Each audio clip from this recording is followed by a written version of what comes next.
Boa tarde a todos. Sejam bem-vindos ao Centro Espírita Dr. Eduardo Chapecó, este nosso cantinho de luz.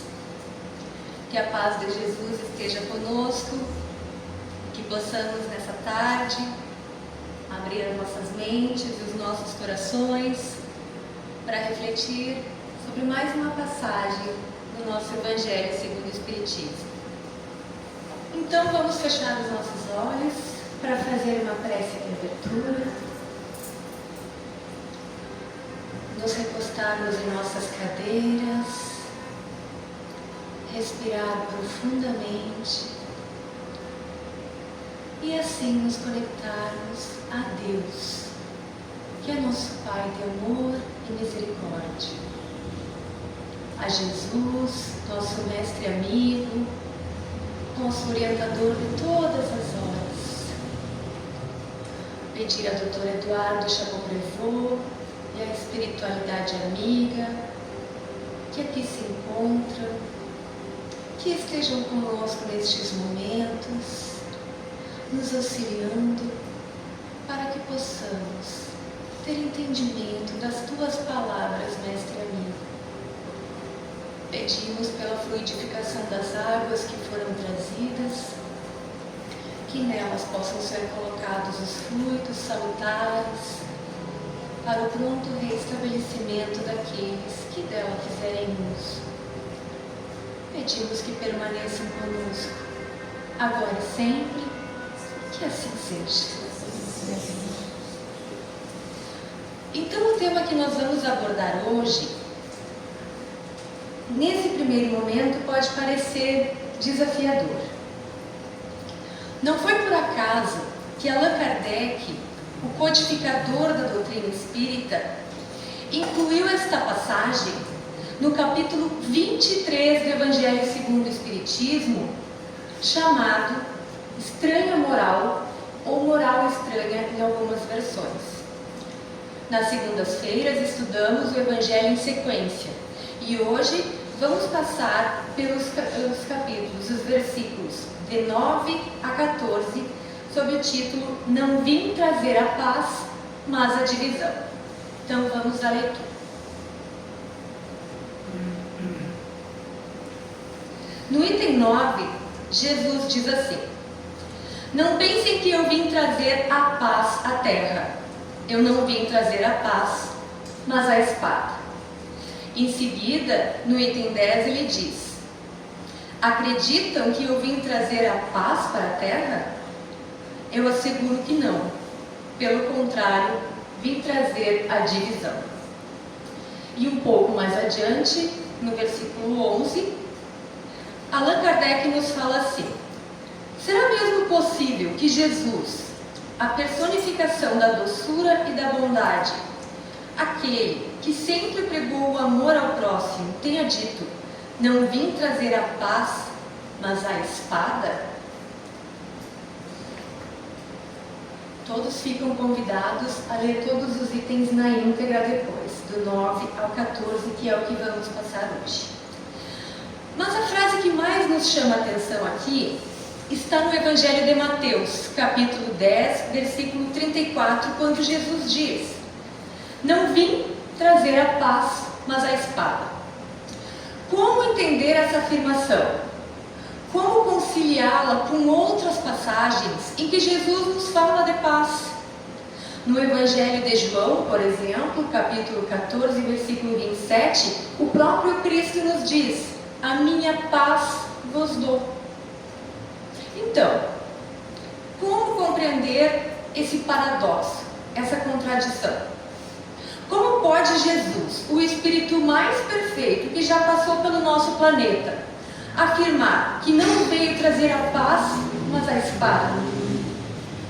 No livro Evangelho Redivivo, editado pela FEB, encontramos a seguinte explicação: a interpretação equivocada das palavras de Jesus que constam em Mateus, não penseis que eu vim trazer a paz à terra, não vim trazer a paz, mas a espada, foi motivo de graves conflitos religiosos, como as cruzadas, então denominadas guerras santas, e a Inquisição. Contudo, as palavras do Cristo apenas anunciavam desafios e sacrifícios que os seus seguidores passariam na implantação do reinado do bem na terra. Esclarece o Espírito Emmanuel, nosso mentor do Chico Xavier, no livro Ceifa de Luz, capítulo 5. Não vim trazer paz, mas a espada, disse-nos o Senhor. E muitos aprendizes prevalecem-se da feição literal da sua palavra, para estender a sombra e a perturbação na terra. No livro O Consolador, pergunta 304, o mesmo mentor, Emmanuel, nos esclarece. A pergunta é a seguinte: qual o espírito das letras? Não cuides que eu vim trazer a paz, mas a espada? E a resposta é a seguinte: todos os símbolos do Evangelho, dado um meio em que desabrocharam, são quase sempre fortes e incisivos. Jesus não vinha trazer ao mundo a palavra de contemporização com as fraquezas do homem, mas a centelha de luz para que a criatura humana se iluminasse para os planos divinos. Aqui Emmanuel quer nos dizer que Jesus não veio para trazer as palavras bonitas que a gente queria escutar, mas sim para trazer palavras que pudessem nos auxiliar no nosso desenvolvimento. E continua Emmanuel: e a lição sublime do Cristo, ainda e sempre, pode ser conhecida como espada renovadora, com a qual deve o homem lutar consigo mesmo, extirpando os velhos inimigos do seu coração, sempre capitaneados pela ignorância e pela vaidade, pelo egoísmo e pelo orgulho. Então nos trouxemos até aqui esta gama de referências bibliográficas para nos assegurarmos com segurança que agora, que hoje, vamos fazer uma interpretação segura sobre esta passagem. Portanto, essas leituras, através dessas leituras, já começamos a desenhar uma linha de compreensão, em que a chave para entendermos essa lição está justamente na distinção entre a paz do mundo e a paz de Jesus. E aonde está essa chave? No Espiritismo, que surge como esse conjunto abençoado de recursos, de leis, de entendimentos, que nos auxiliam a penetrar mais fundo no sentido das palavras de Jesus. Então vamos pensar um pouquinho sobre a paz do mundo versus a paz de Cristo. O mundo nos ensina que paz é ausência de problemas, ausência de conflitos. Para a mentalidade comum, paz é sinônimo de estabilidade. Uma vida sem dificuldades financeiras, um lar harmonioso, saúde perfeita, sucesso profissional. Muitos acreditam que a felicidade e a paz dependem exclusivamente de fatores externos. Se tudo estiver em ordem, estamos em paz. Mas será esta a verdadeira paz? Quando olhamos para a vida de Jesus e dos seus seguidores, vemos um cenário muito diferente. O Cristo e seus discípulos não tiveram vida confortável ou livre de desafios. Pelo contrário, viveram grandes provações e ainda assim tinham a paz verdadeira. O que isso nos ensina? Que a paz de Jesus não se baseia em circunstâncias exteriores. Ela está fundamentada no espírito, na consciência tranquila e na harmonia interior. A paz que Cristo nos oferece não é paz de comodismo, mas é paz de transformação constante. E aí começamos a entender o real significado da espada. Quando Jesus fala que veio trazer a espada, ele não está incentivando violência, conflito com os outros, mas sim apontando para um combate muito mais profundo, o combate interno. A espada simboliza o enfrentamento que precisamos travar dentro de nós mesmos. O Evangelho nos convida a olhar para dentro, a reconhecer as nossas imperfeições, a identificar os nossos vícios que ainda nos prendem e a lutar contra eles. E essa luta não é fácil. O nosso orgulho resiste, a nossa vaidade reluta, nossos desejos nos arrastam. Muitas vezes sabemos o que é certo, mas ainda assim fazemos o errado. O apóstolo Paulo expressou essa luta interna com grande profundidade em sua carta aos Romanos, capítulo 7, versículo 19. E diz Paulo: o bem que eu quero, esse eu não faço, mas o mal que eu não quero, esse eu ainda faço. Quem aqui nunca sentiu essa batalha dentro de si? Por exemplo, sabemos que devemos perdoar, mas o ressentimento nos controla. Queremos agir com paciência, mas nos impacientamos. Buscamos humildade, mas o orgulho insiste em se manifestar. O que Jesus nos ensina é que o verdadeiro combate não é contra os outros, mas contra nós mesmos. E é por isso que Emmanuel, no livro Ceifa de Luz, capítulo 5, nos traz uma belíssima reflexão. A cruz de Jesus é uma espada fincada no solo, como a dizer: cessaram os combates com os outros, começa o combate consigo mesmo. Vamos perceber que a espada de Cristo não é espada de destruição, mas espada de renovação. É a espada que nos ajuda a cortar as raízes do egoísmo, da inveja e da vaidade. É a espada que nos ensina a podar os galhos da impaciência, do orgulho e da intolerância. É a espada que nos convida a transformar nossa sombra em luz, nossa fraqueza em força, nosso orgulho em humildade. Agora, eu quero convidar todos vocês a fecharem os olhos por alguns instantes.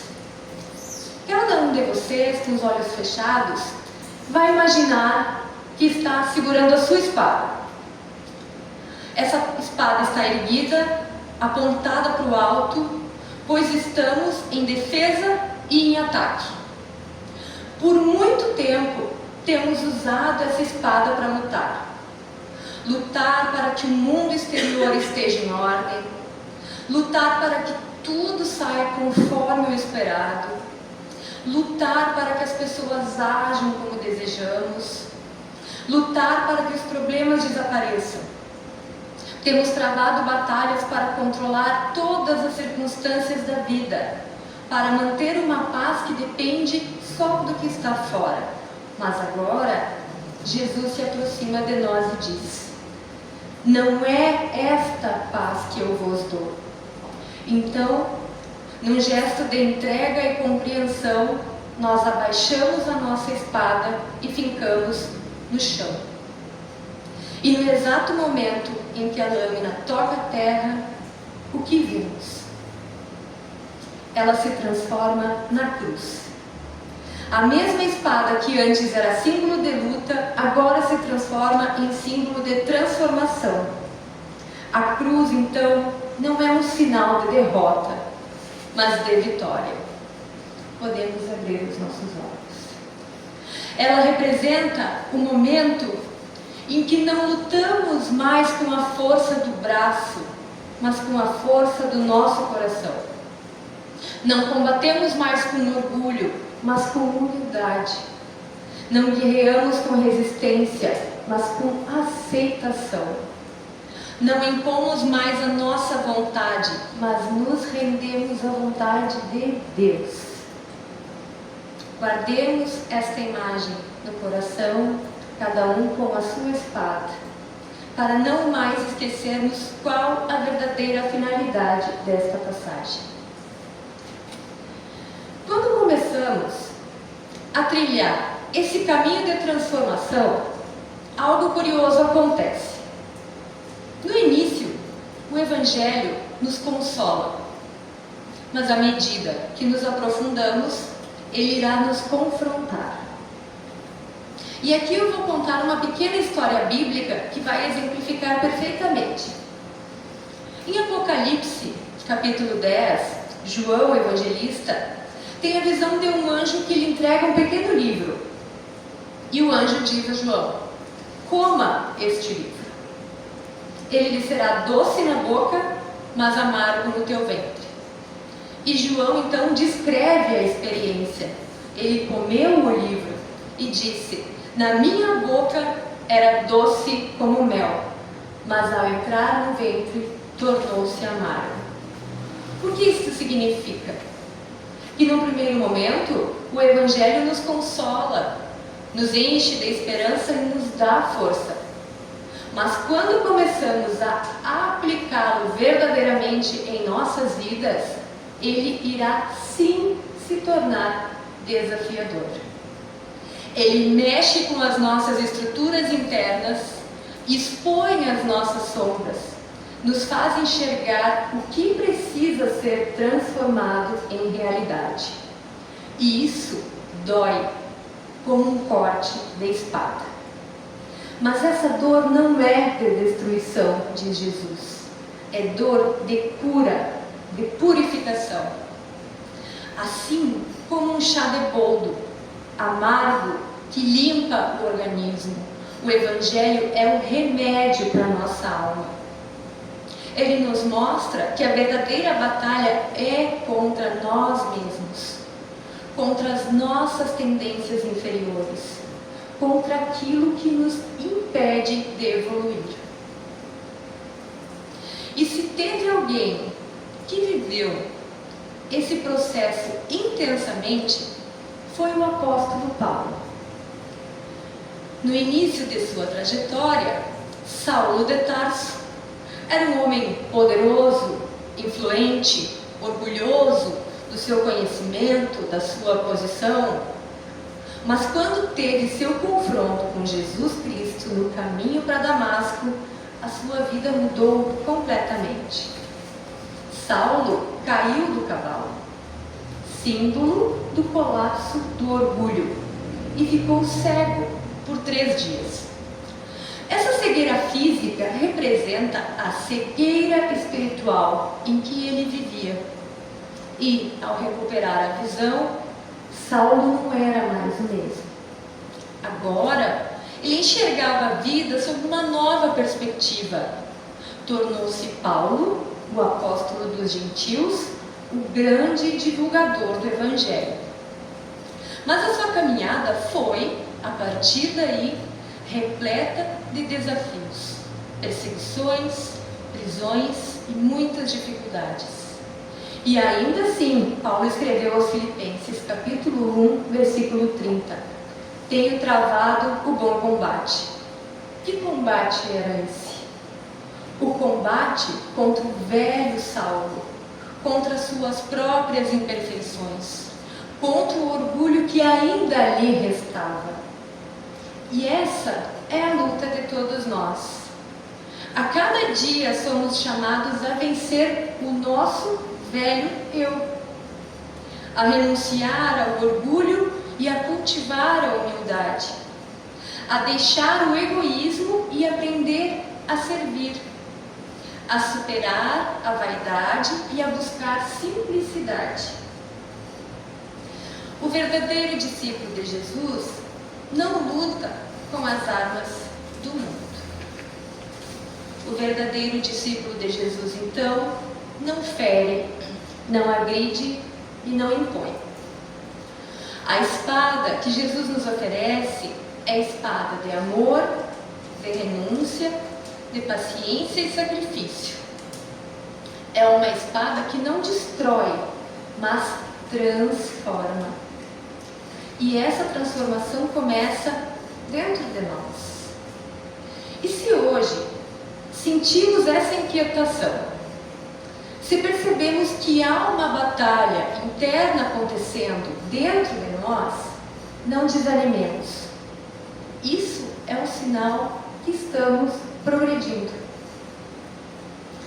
A falsa paz é aquela da água parada, que no fundo acumula lodo e podridão, mesmo que na superfície aparente total calmaria. A paz verdadeira é como um rio que flui, que se move, que contorna os obstáculos e segue em direção ao oceano.